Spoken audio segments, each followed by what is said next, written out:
네, 대정부 질문 첫날인 오늘도 추석 민심 주도권을 잡기 위한 수싸움 치열합니다. 이 의료 대란의 해법을 찾아야 하는 여야 의정 협의체 논의가 이제서야 시작됩니다. 이마저도 의료계 참여는 불확실한 상황입니다. 주간 정치, 오늘은 광주학교 교장 맡고 계시는 송갑석 전 의원과 함께합니다. 어서 오십시오. 네, 안녕하세요. 추석 연휴 앞두고 곳곳에서 의료 공백의 위기가 현실화되고 있습니다. 정부 여당과 야권은 머리 맞대기로 했는데 이 문제에 대해서 여전히 의료계 참여는 불확실한 상황이에요. 이 상황 어떻게 진행될 걸로 보이시는지 그게 궁금합니다. 국민들의 인식이 심각하게 느끼고 있습니다. 마침 오늘 나온 여론조사를 보니까요. 의료 공백 사태를 위해서 내가 아플 때 내가 진료를 제대로 못 받을 것 같다라고 하는 불안감, 걱정을 하는 국민이 79%라고 합니다. 네. 그다음에 이유야 어찌 됐건 간에 현재의 의료 공백, 의사단체 반발에 대한 정부의 대응이 제대로 되고 있는가라고 하는 질문에는 64%의 국민이 제대로 대응하지 못하고 있다. 네. 라고 국민들도 현재 심각하게 느끼고 있고 불안감을 가지고 있는 사안이기 때문에 정치권이 나설 수밖에 없는 일이죠. 민주당 입장 같은 경우는 현재 말씀하신 대로 의사들의 참여가 불분명하지 않습니까? 네. 그래서 이러한 의사들의 참여를 이끌어내기 위해서는 정부와 여당의 노력이 더 필요하다. 그런데 그 노력이라고 하는 것의 핵심적인 것이 뭐냐면 결국 대통령실과 정부의 전향적인 자세거든요. 뭐 조금 전향적으로 나온다라고 하는 대통령실의 입장이라고 하는 것이 이번 입시는 어쩔 수 없고 이 다음 입시부터는 뭐 검토해 볼 수 있다.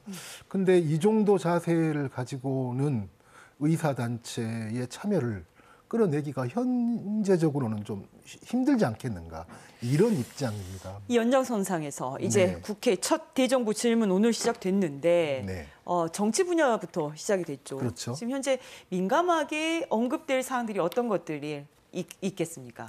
대정부 질문 오늘부터 시작해서 월, 화, 수, 목 그다음에 이제 토요일부터는 바로 추석 연휴가 진행되지 않습니까? 네. 그래서 추석 민심에 굉장히 민감하게 반영될 것 같습니다. 조금 전에도 의료 대란 문제 이야기했지만 저는 이 정부가 안고 있는 가장 현재 큰 문제는 의료 대란 문제, 최상병 특검과 관련된 문제, 그다음에 김건희 여사 관련된 문제. 김건희 여사 특검법은 지금 검찰의 수사심의위원회의 결정마저도 무혐의 결론이 났고 거기에 대한 여론이 굉장히 안 좋은 건 사실이고요. 그다음에 지금 언론 보도 차원의 의혹이지만 김건희 여사의 지난 총선 개인 문제까지 드러나고 거론되고 있는 상황이기 때문에 민주당에서는 김건희 여사 특검법 문제에 좀 박차를 가할 수밖에 없는 입장이거든요.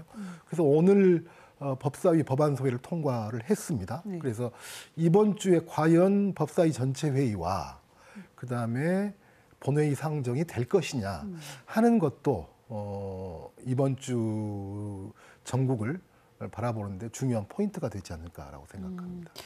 어제 이재명 대표 문재인 전 대통령 예방했습니다.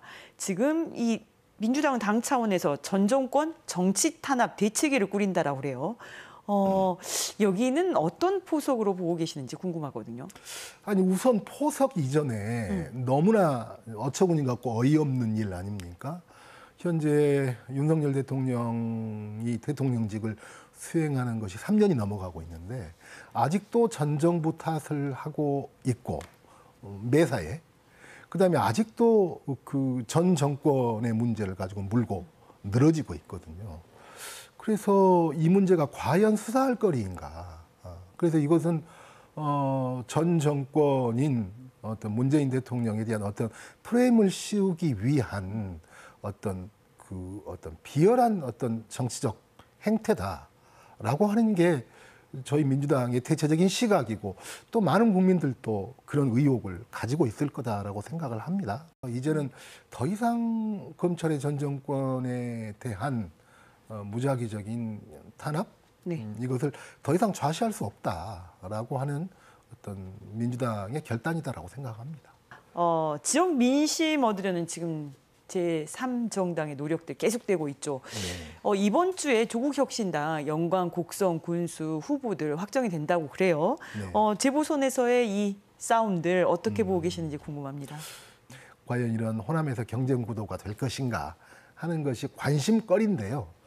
근데 이제 그게 군수 선거다라고 하는 특성상, 네. 과거에 보면 군수 선거 같은 경우는 무소속이 당선된 경우도 많고, 그다음에 그 지역에서 활동을 얼마만큼 했느냐라고 하는 것이 어떤 정당 소속이냐라고 하는 것보다 다른 선거보다는 굉장히 중요하게 작용되고 그런 것들이 여러 변수로 현재 작용될 것 같은데요. 조금 좀 추이를 봐야 되지 않을까 싶습니다. 네. 군수선거 특성상 지역을 네. 기반으로 한 네. 조직선거다 보니까 네. 좀 지켜봐야겠다라는 네. 말씀이셨어요. 네. 지금 새로운 미래죠. 사실 네. 저희 이낙연 대표 그 근황을 물어보시는 분들 많으시더라고요. 네. 그런데 새 미래 민주당이에요. 당명 변경하고 내일 광주에서 최고위를 진행한다고 합니다. 네. 지역에서 어떤 활동을 재개한다라는 신호로 봐야 될까요? 어떻습니까? 지금 조금 어려운 여건에 처했죠. 왜냐하면 유일한 원내 현역 의원이 김종민 의원이 새로운 미래, 새미래 민주당을 탈당을 해버려서 이제는 이제 원내 정당의 지위를 잃어버린 거잖아요. 그래서 굉장히 현재 상황이 어려운 것은 사실인데 어쨌든 뭐 이런 상황에서 당명도 바꾸고 또 그래도 다른 지역보다는 조금 더 근거와 기반을 가지고 있는 호남 쪽에 어필하려고 하는 노력들 이런 것들은 뭐 현 시점에서는 충분히 이 당 입장에서는 할 수 있는 어떤 일이다라고 생각합니다. 네. 알겠습니다. 시간 관계상 오늘 말씀은 여기까지 듣겠습니다. 네, 송갑석 광주학교 교장 모시고 말씀 들었습니다. 고맙습니다. 고맙습니다.